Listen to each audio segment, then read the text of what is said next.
Good morning mga ka-jazzy! Nandito ngayon tayo sa kusina at tayo maghahanda ng gawin nating soup. Meron tayong dito, yung tawag nito. Meron tayong carrots dito at saka yung tubo or sugar cane, kumbaga. So samahan niyo po akong i-prepare at magluto lulutuin.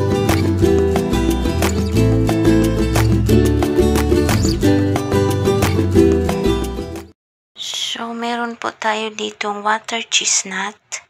Ito po yun, water chestnut po na tinatawag siyang water chestnut. And then po, ito na po yung kinalabasan niya. Pag tinanggal nyo po yung balat na ito, ang kalabasan is ito. Ito siya, water chestnut. Ito ang ating ingredients. Ito, nabalatan ko na. Ito yung itsura ng water chestnut pag hindi pa nabalatan. Ito. Tapos ito yung Bai Mau Chin Woolly Grass. Ito po yung woolly grass na sinasabi. Alam niyo po ba na ito ay damo lang to sa Pilipinas. Hindi ito pinapansin. Pero dito is ginagawa nilang soup. Herbs daw to, herbs. Ito yung ating ilalagay din mamaya. Hugasan natin yan. Tapos, himay-himayin natin, tanggalin natin yung mga itim-itim dyan. Tapos, haluan natin ng carrots. Ayan.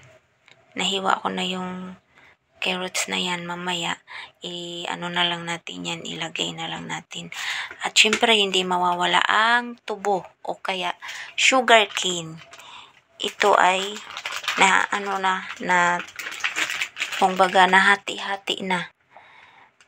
Kahapon pala to hinati-hati ni Lula, kaso wala na kaming time, kaya ang ginawa niya, pinalagay niya sa fridge at ngayon namin lulutuin. Ito po yung sugar cane o tubo. So ayan lang po yung ingredients natin. Isa, tubo, herbs, yung tinatawag na woolly grass, at saka yung water chestnut, at yung ating carrot.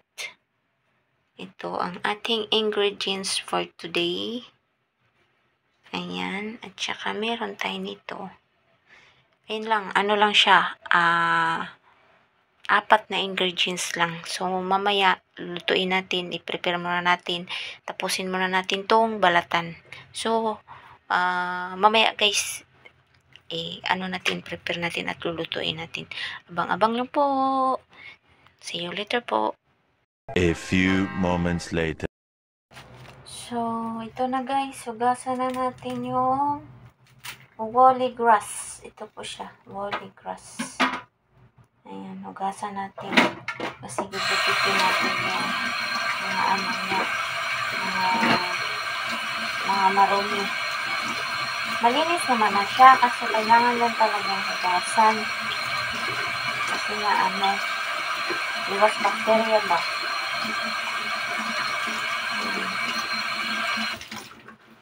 Hugasan natin, putulin natin yung mga ganito para to yung dry na, meron nito yung fresh. Iwan ko bakit hindi bumili si Lola ng fresh.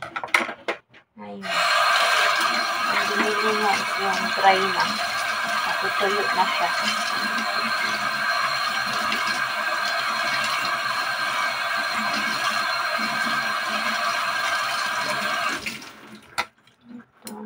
Tuloy natin yan. Para hindi na yung kasali kasi. Tanggalin natin.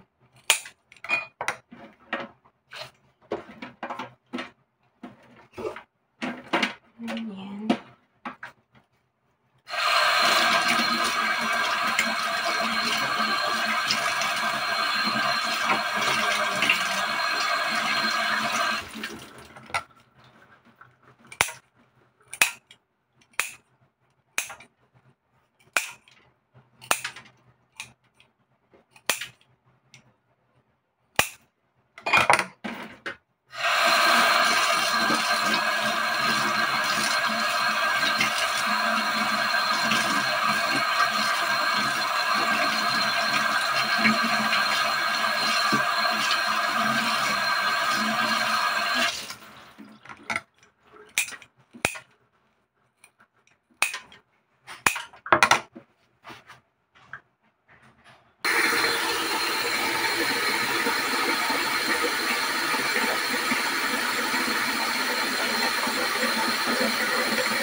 tubo natin o kaya sugar cane. Dito siya. I-transfer natin dito. Transfer natin dito.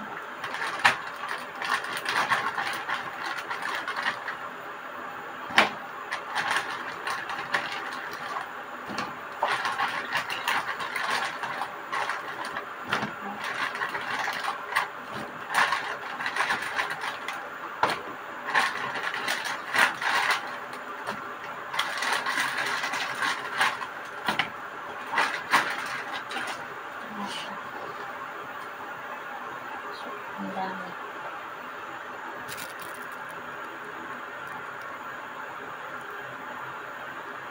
So, meron po tayo ditong water chestnut.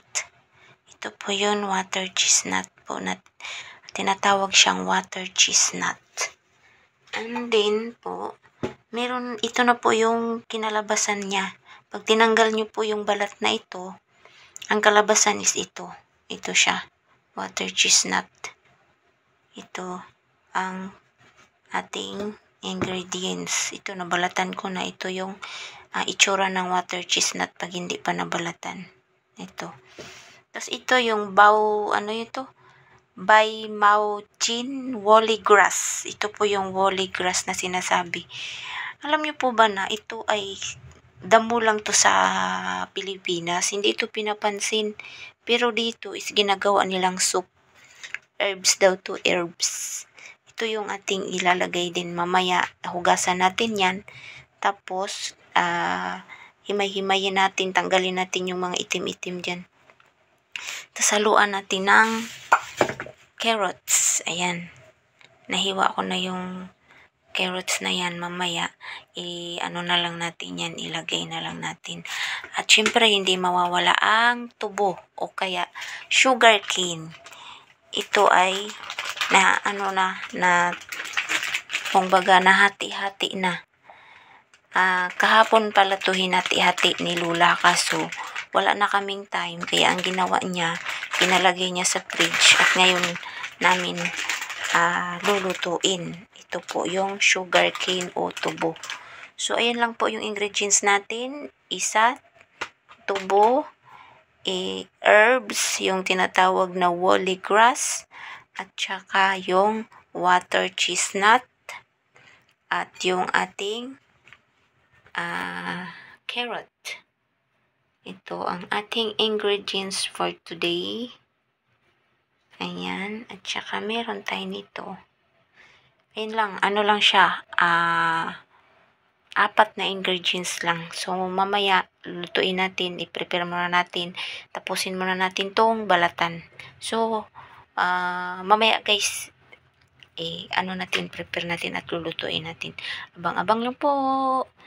See you later po. May tubig na po tayo na 3 liters dyan. Ito po yung tubig natin, 3 liter. Ayan.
Nilagay na natin yung water chestnut, yung carrots, at saka yung woolly grass. Mamaya ilagay natin yung sugar cane o tubo. So, ito na po yung ating sugar cane or tubo. Ayan siya.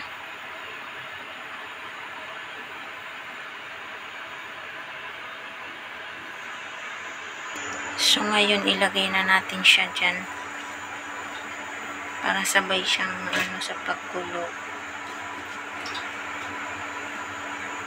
Ayan. Ang dami pala niya, baka nagtaka kayo bakit hindi ko na siya hinugasan kasi nahugasan na po yan.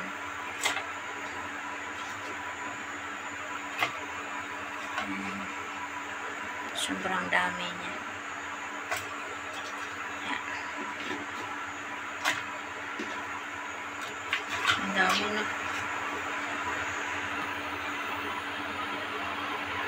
So, antayin na lang natin kumulo yan.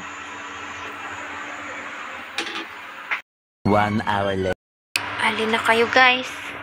Let's check the soup after 50 minutes. Ayan na siya. After 50 minutes. At syempre, wag nating kalimutan ilagay ang sugar. Nilalagyan pa po natin ng sugar ito. Yung white sugar. White rock sugar. White rock sugar. Ito siya. Ilagay natin. Yan ang ating soup.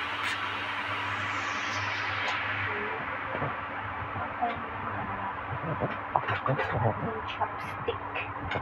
At lagyan natin ng masarap na ito. Ay, aray ko mainit. Kabuyag. Hindi siya magalaw. Kasi maharang yung ng tubo.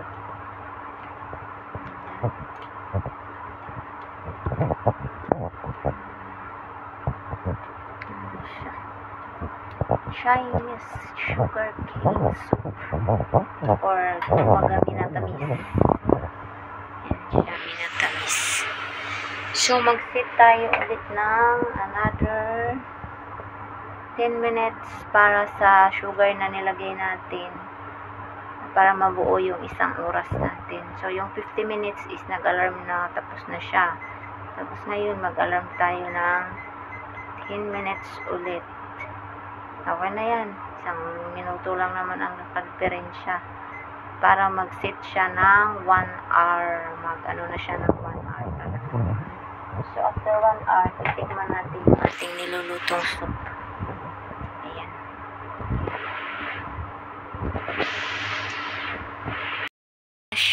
Tapos na siya ng 60 minutes or 1 hour. So, ngayon magsubok tayo ng soup. Ito siya.